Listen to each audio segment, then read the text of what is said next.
निर्जला एकादशी व्रत कथा। ओम नमो भगवते वासुदेवाय।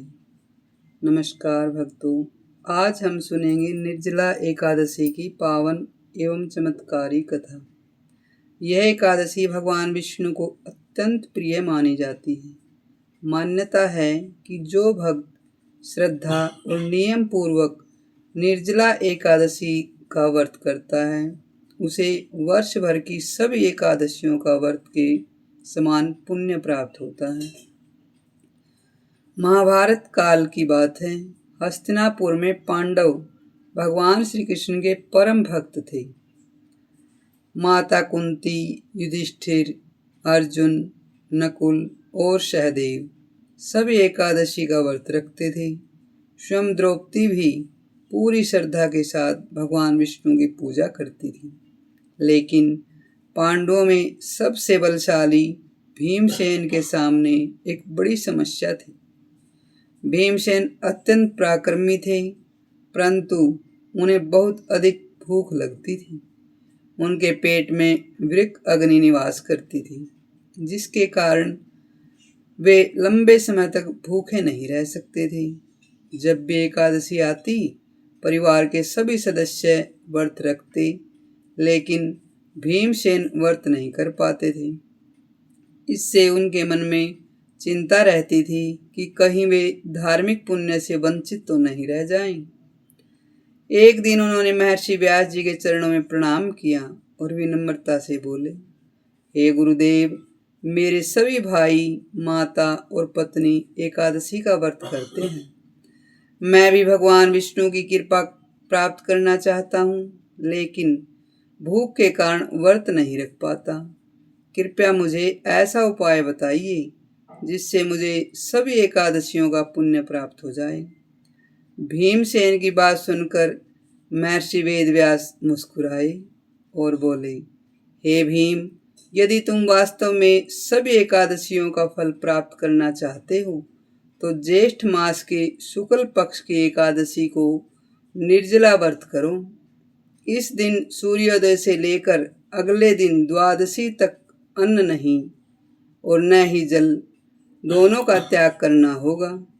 भीमसेन की आवाज सुनकर कुछ चिंतित हुए, लेकिन उनके मन में थोड़ा भी उत्साह कम नहीं हुआ, क्योंकि उनके लिए जल के बिना रहना अत्यंत कठिन था। यह भी सोचा, लेकिन उन्होंने दृढ़ निश्चय किया और कहा, हे गुरुदेव, यदि एक व्रत से मुझे सभी एकादशियों का फल मिल सकता है तो मैं अवश्य इसका पालन करूंगा। निर्धारित तिथि आने पर भीमसेन ने प्रातःकाल स्नान किया, भगवान विष्णु का स्मरण किया और व्रत का संकल्प लिया। पूरा दिन उन्होंने अन्न ग्रहण नहीं किया और न ही जल पिया। हर दिन भर भगवान विष्णु के नाम का जप करते रहे। जैसे जैसे समय बीतता गया उनकी प्यास बढ़ती गई, लेकिन उन्होंने अपना संकल्प नहीं छोड़ा। रात्रि में भी उन्होंने भजन कीर्तन और भगवान के ध्यान में समय बिताया।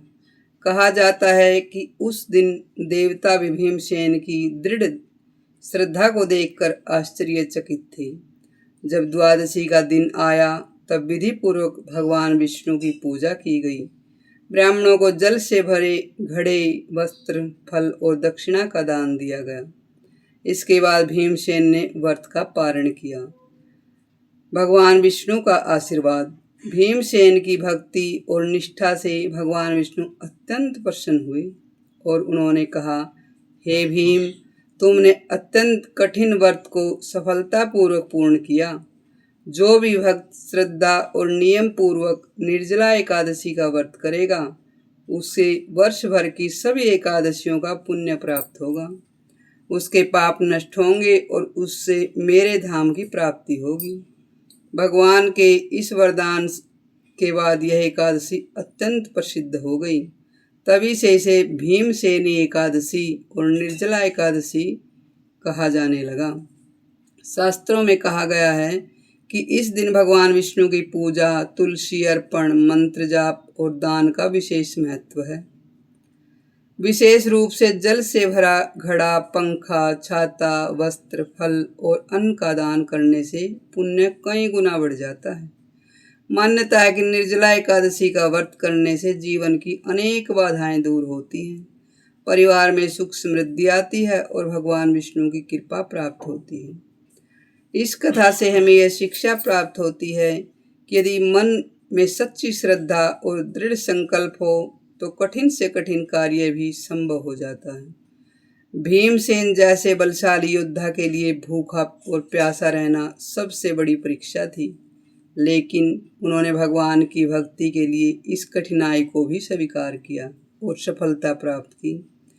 इस प्रकार हमें अपने जीवन में धर्म, भक्ति, सत्य और सदाचार का पालन करना चाहिए।